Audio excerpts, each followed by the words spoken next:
Hello calculus students. I will be doing number 23 of section 6.2. So number 23 asks us to find the volume generated by rotating the R2 region about the OA line. And we know that this line right here is y equals the square root of x.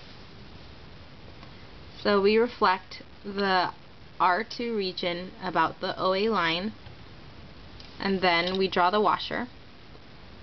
So we know that the outer washer, the outer radius, is from 1 to 0, and we know that the inner radius is from the square root of x to 0. And we know that the volume is the integral from a to b, a of x dx, and the area is pi of the outer radius squared minus pi of the inner radius squared. So the radius of the outside is 1 minus 0, which is 1. So it's 1 minus 0. And we know that the radius of the inside is the square root of x minus 0, which is the square root of x.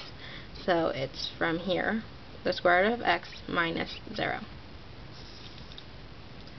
So we plug that into the formula, and from there we get a equals pi minus pi x,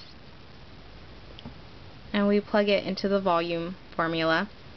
So it's the integral from 0 to 1, pi minus pi x dx. And we can take the pi out from there, and afterwards we integrate 1 minus x. So that leaves us with x minus x squared over 2 from 0 to 1. And we plug in 1 and 0, and then we subtract what we get when we plugged in 1 from what we get when we plugged in 0. So it's equal to 1/2, and pi times 1/2 is pi over 2, and that's the answer.